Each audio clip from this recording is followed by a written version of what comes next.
Di setiap detak jantung di Jumat pertama Syawal ini ada tangis bahagia yang tersembunyi.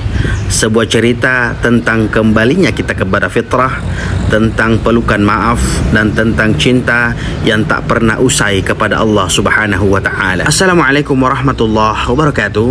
Segala puji dan syukur kita haturkan kepada Allah Subhanahu wa taala, Tuhan yang Maha Pengasih lagi Maha Penyayang.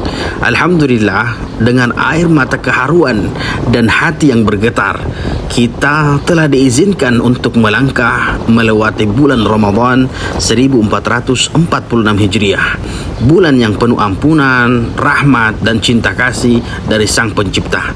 Nah, kini di Jumat pertama bulan Syawal, kita berdiri di ambang waktu yang baru, sebuah fase yang syarat makna, keutamaan dan harapan. Rasa syukur ini tak cukup terucap hanya dengan kata-kata saja, tetapi membuncah dalam setiap detak jantung kita, mengalir dalam setiap tetes air mata bahagia karena kita diberi kesempatan untuk menikmati indahnya bulan mulia ini. Bulan Syawal adalah hadiah yang istimewa dari Allah Subhanahu wa taala bagi hamba-hambanya yang telah berjuang menaklukkan diri di bulan Ramadan.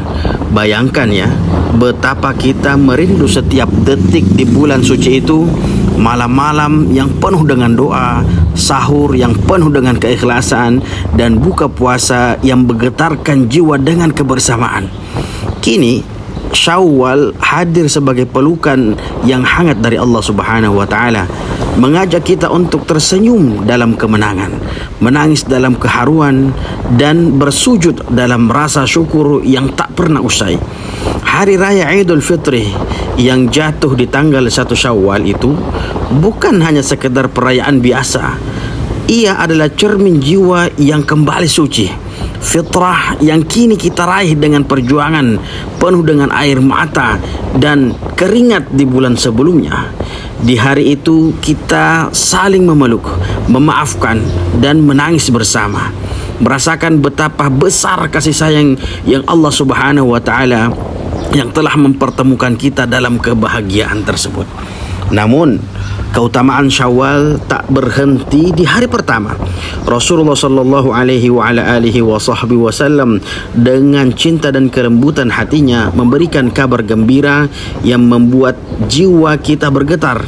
Rasulullah bersabda, barang siapa yang berpuasa di bulan Ramadan lalu mengikutinya dengan 6 hari di bulan Syawal, maka itu seperti berpuasa di sepanjang tahun. Coba kita bayangkan saudaraku, betapa Allah Subhanahu wa taala membuka lebar-lebar pintu kebaikan untuk kita.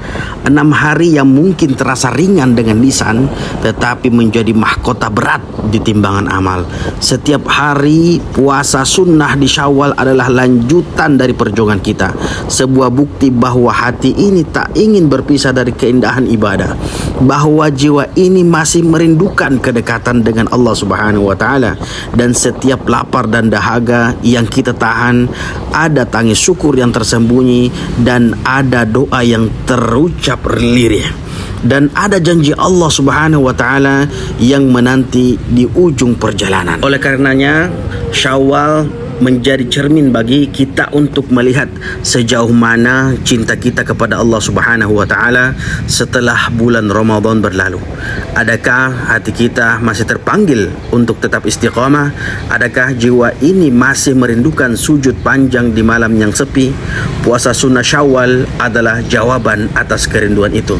Sebuah cara untuk berkata kepada Allah, ya Allah, ya Rabb, aku tak ingin kehilanganmu. Aku ingin tetap bersamamu meski bulan suci telah pergi.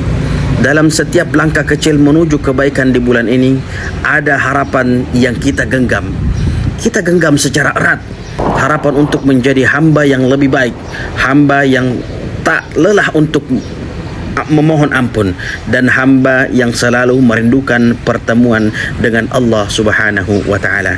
Maka di Jumat pertama ini, di bulan Syawal ini 1446 ini, kita sambut dengan hati yang bergetar penuh cinta dan air mata dan penuh harapan.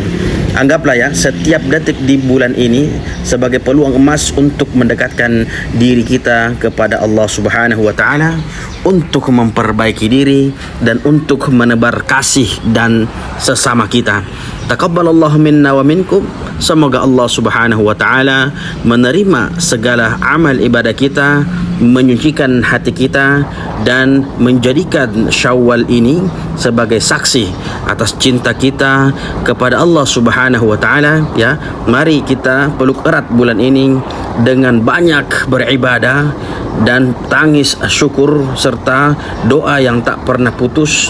Kita bersemangat lagi ya, bersemangat untuk ibadah dengan semangat yang membara tentunya, karena inilah waktu kita untuk bersinar dalam keimanan dan kebaikan.